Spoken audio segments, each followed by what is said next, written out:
Do you want to improve at a quicker pace? Check out the GitGud Course. Instead of just understanding concepts, you'll learn how to implement them directly into your driving. What makes it effective is the approach and practical drills. Together, we're gonna focus on breaking down those complex concepts into small digestible bits that are simple to understand. Everything from the course was tested and refined during the years in coaching sessions, so what I ended up with was the ones that I saw were the most effective. Let's elevate your racing skills together.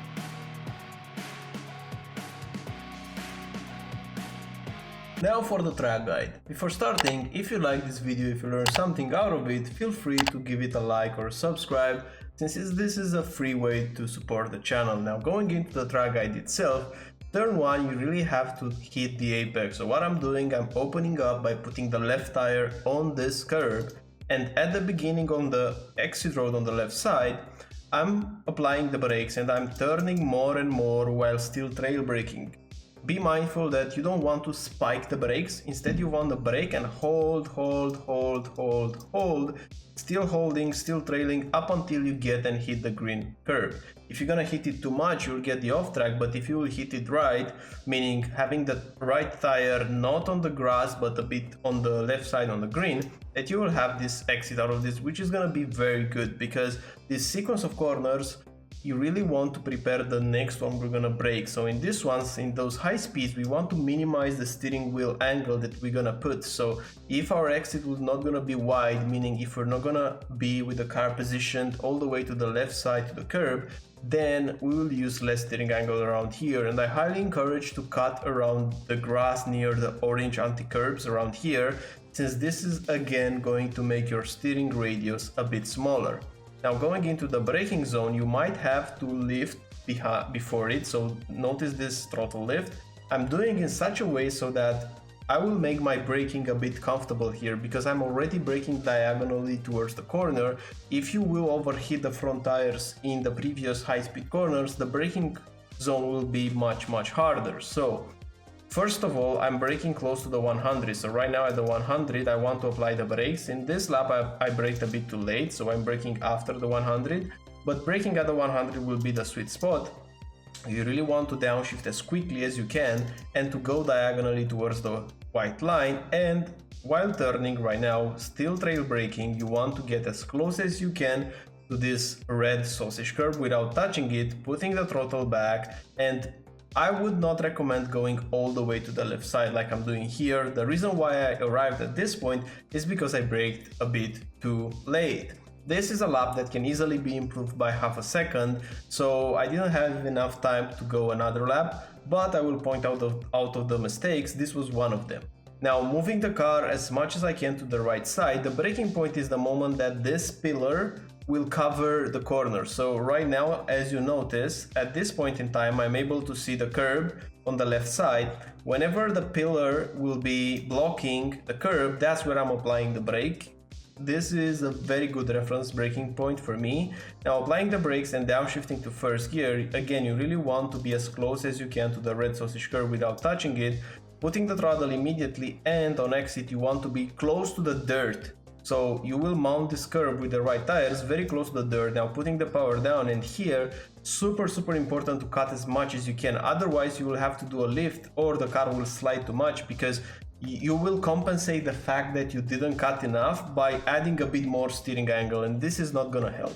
So cut all the way to the grass like this, and notice that I have to do some counter steer on the exit. So at some point in time, even though I want to turn to the left side, you will see my steering wheel going right for a brief moment. This is because I already felt the rear snapping, so careful there with cutting. If you don't cut enough, you will find yourself more often in this situation. Now, next corner braking point will be the 100 board.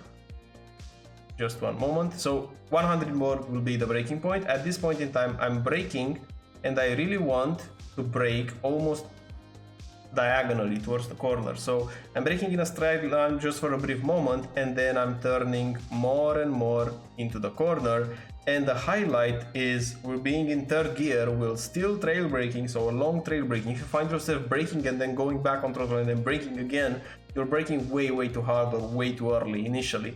Because we want to brake up until we get to this green curve, we go completely over it, and at that moment we put the throttle down so that the car won't touch this green on the exit. You want to touch the white line. That's going to be the perfect position of the car. And now we're going to push the car into the curb. I will brake, like my braking point is the moment that the car gets on the curb. I slightly brake in second gear. I push it a bit wider because this is a double apex corner.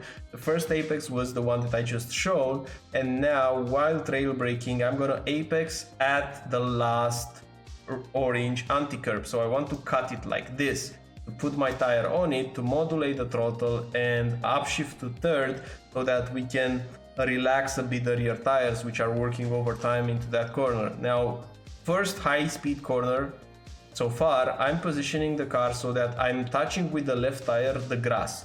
Notice here on the left side that I already have from previous lap, I have already marked the way. You won't get an off track and you will open up the corner much better. So put the tire on it.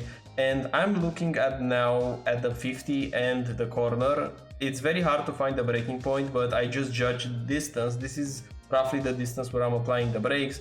And I really want to touch the orange anti-curb here, this one. So notice that I could have gone a bit deeper, so I kind of missed a bit the apex. This is another mistake. You really want to brake in fourth gear and trail brake up until you hit this orange part. Then you put the throttle down and you can get wide like this and still not going to be an off track. So there's a lot of track that you can use in copse. Now going into Maggots and Beckets, this one is going to be flat. You just want to mount a bit the red sausage curb. I don't do it enough in this lap, so you can go a bit over it to prepare for the next one. And immediately after you land, or immediately after you hit the white and black curb, you're gonna push the brakes, downshift to fourth and try to cut more than I did here. This was not enough, so you have to be a bit more harder on the brakes. Now trailing and pushing the throttle so the car will reposition, because here we want to brake again so that we can trail brake over this green curb and go over the orange anti-curbs. You can go completely over them so that in the next corner I'm going on throttle again and I'm applying the brake. So it's brake, throttle, brake, throttle, brake again. So look at this rhythm on the telemetry overlay. Small brakes, and in between you're gonna try to put 100% throttle. Here you really want to rotate up until you hit the middle of the curb and the car position in such a way that you will hit the middle orange part, putting the throttle down. And careful here, because the car can spin, you have to modulate your throttle on your exit. But in short, that's how you do Maggots and Beckets. I think there's at least 2 more tenths in this lap in Maggots and Beckets. I kind of missed the first one, which gives the tone to the other corners as well. Now here, 100 meter board reference for braking at the 100, downshifting to third and really trail braking. You really want to get closer. So I missed this corner. I think again at least 1/10 in this corner. I have a lot of speed, but you really want to touch this part of the curb here. This was a mistake in the lap. So brake a bit earlier if you need to, in such a way that whenever you're trail braking, you're gonna almost hit those orange anti-curbs.